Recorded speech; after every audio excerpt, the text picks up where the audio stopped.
Bismillahirrahmanirrahim. I would like to welcome you to an 8-lecture series on research methods from Allama Iqbal Open University. In this course, we will see what is the research process, how to critique research, and in this critiquing part, criticism is not the only thing that we focus on. We also focus on other things that we will be discussing in this course. We will see how to read, search through, and summarize others' research, and how to conduct your own research. We will discover the difference between natural and social science and their research methods.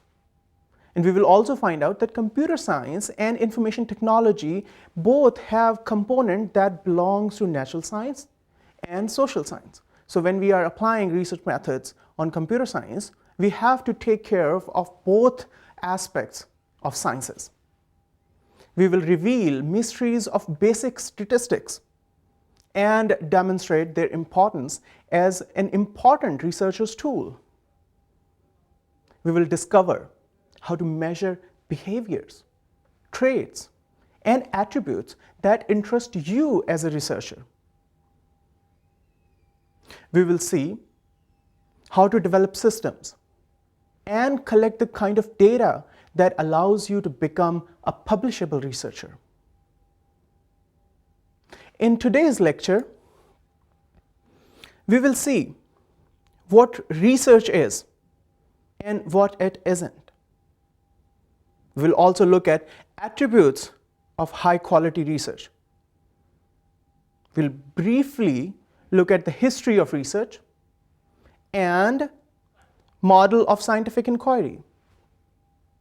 Here, I have tried to define research.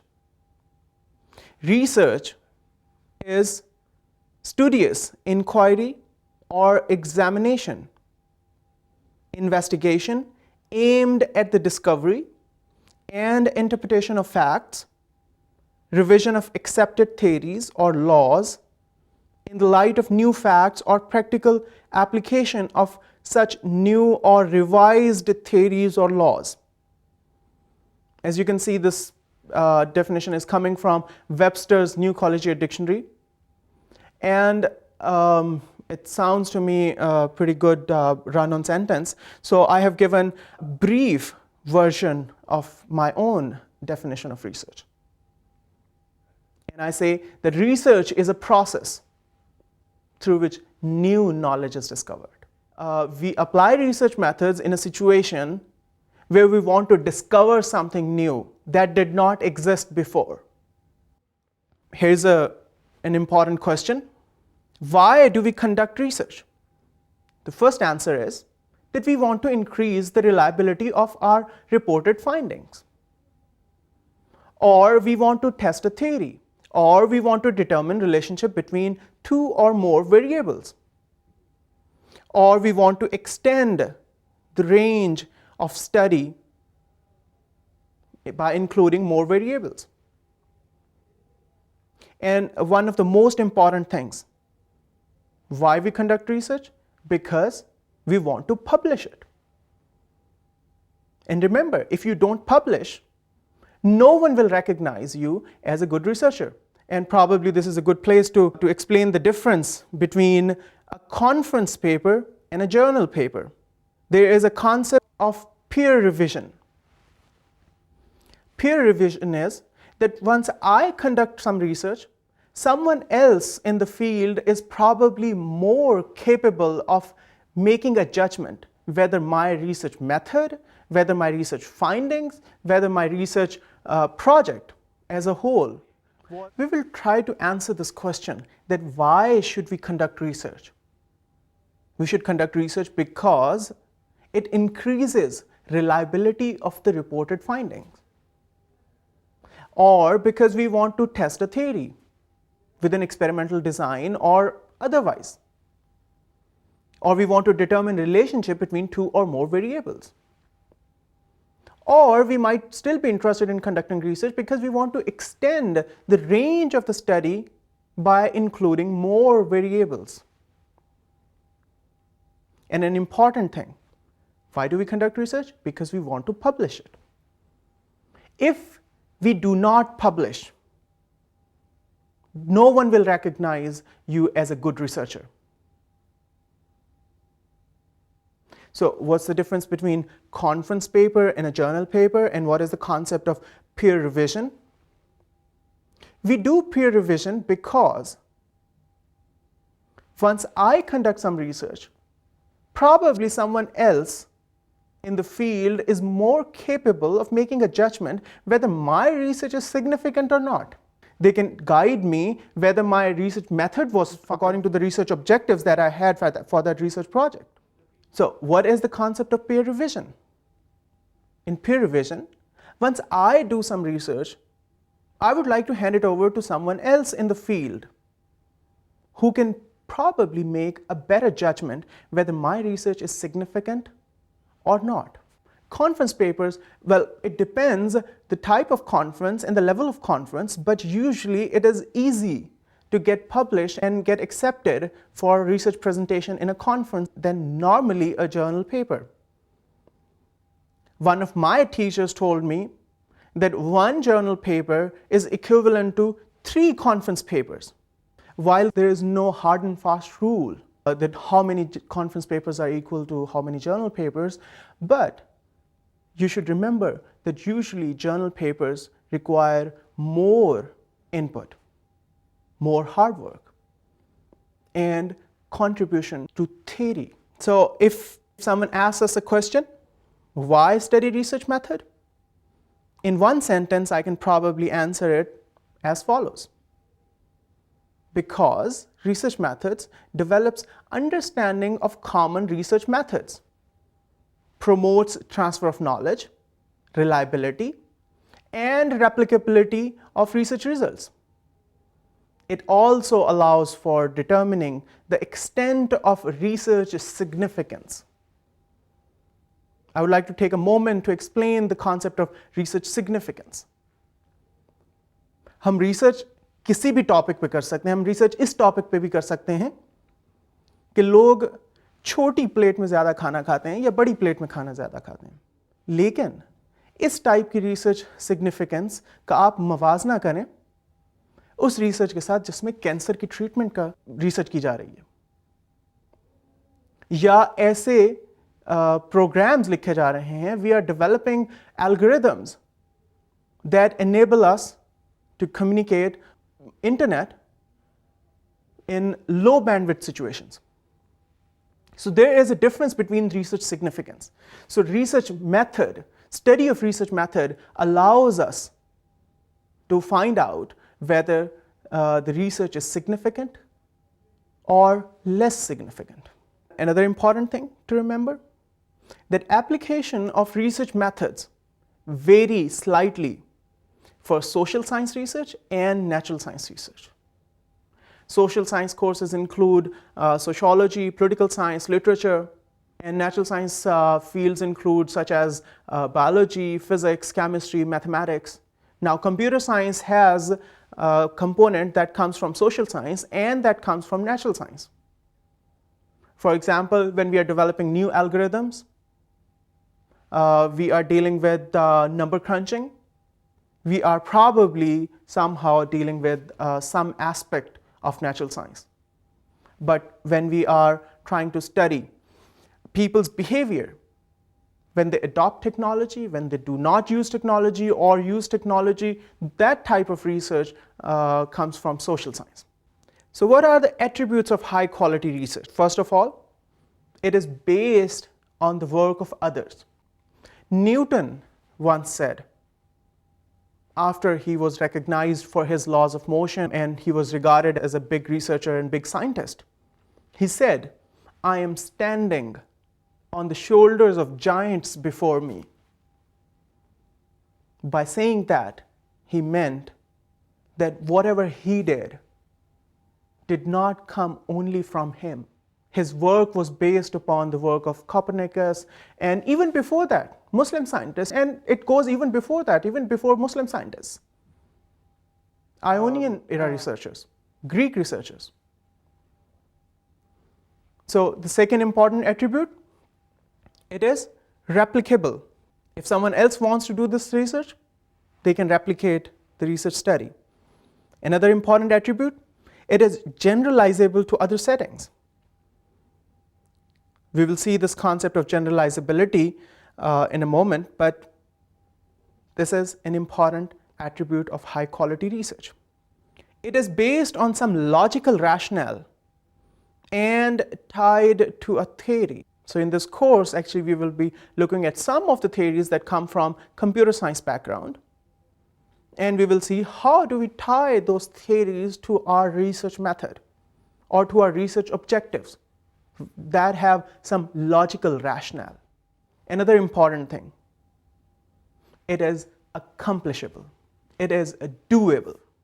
You take on a research study that you cannot do, or you cannot accomplish, or you cannot complete. That type of research is not considered an important one because you did not complete it.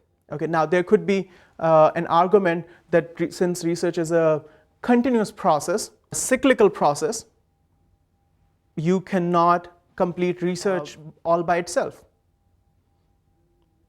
So once you define objectives of your research, you try to make sure that you achieve those objectives. And if you could not achieve those objectives, you have to document those hurdles, those difficulties that you faced in the process of completing that research. Another attribute of high quality research is that it generates new questions, and that research is cyclical in nature. You answer some question, some new questions are raised, so you try to answer those questions. That leads to further questions, and this process never ends. Research is incremental. Research is apolitical, which means that this is an activity that should be undertaken for the good of society, not for the good of politics. And the most important of all, it is publishable. If you do not publish your research, no one will know what you have done. So you share your research by publishing it. And once you publish your research, others will know what you have accomplished, and they wouldn't have to spend time in redoing the same thing that you have done. They will build upon your research. As we saw, that was an attribute of high quality research. It is incremental. Brief history of research. Let's review history of research briefly. Irrigation civilization, about 5000 BC. At that time, some humans, they started thinking about nature and meaning of life. Ionian philosophers, around 600 to 200 BC, includes names such as Plato, Socrates, Aristotle, whose writings are still considered inspiration for a lot of researchers. Even though most of their research, most of their philosophies have been proven wrong, but it still gives us a point to start. For example, Aristotle considered founder of deductive reasoning. Deductive reasoning is drawing conclusions from general things to specific things. For example, in his book, he gave an example. All men are mortal. Socrates is a man.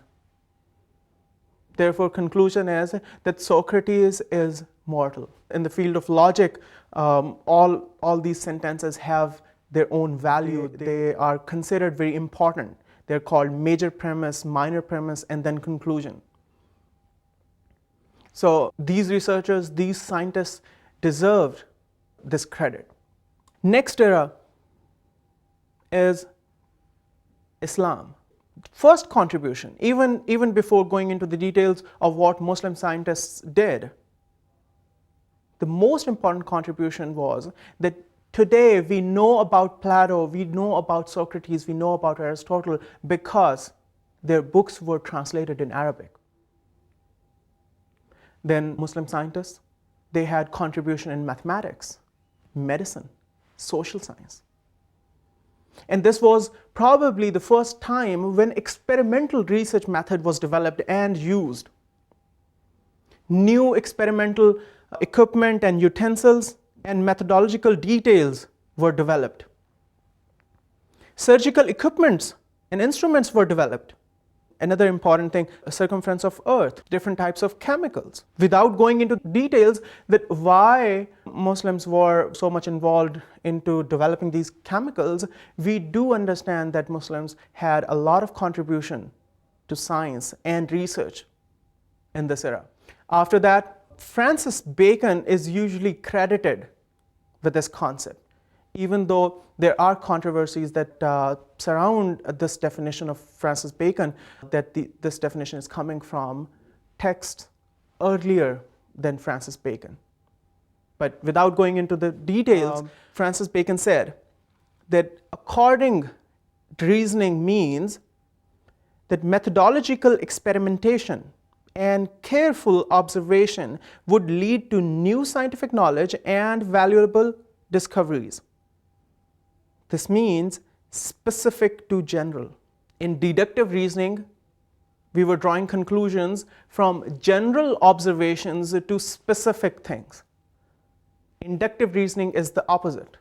We draw a conclusion from specific things to general things. In 1662, Royal Society of London was founded, and perhaps it was the first modern research institute in Europe. Franklin Institute, 1824, perhaps the first US research institute, and it was the first institute that received government grant.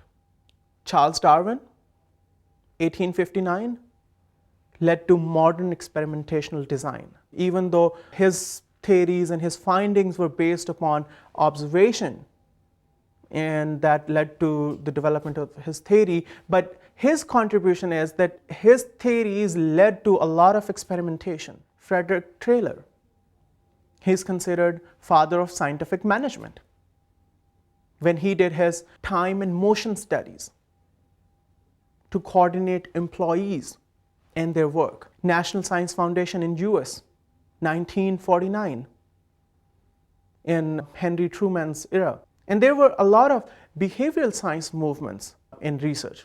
For example, Antelmeo-Hawthorne studies that state that when employees are being monitored, their productivity differs. Similarly, Herzberg's industrial hygiene theory, Maslow's hierarchy of needs, theory X, theory Y, all these behavioral science movements belong to this era. So what is scientific method? How do we conduct research? According to general definition, scientific method is a shared approach to understanding the world. It is a standard sequence of steps in formulating and answering questions. So scientific method is basically sequence of steps that we take whenever we conduct any research study. Scientific method includes the following steps: identification and definition of a problem.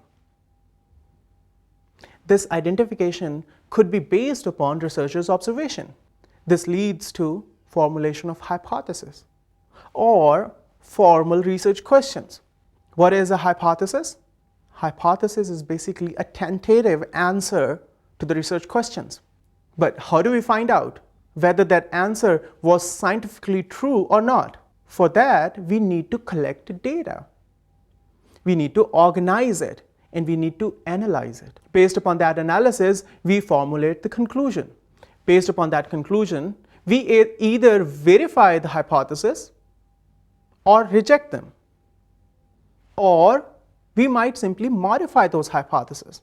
So in today's lecture, we covered what is research and what it isn't. We saw the definition.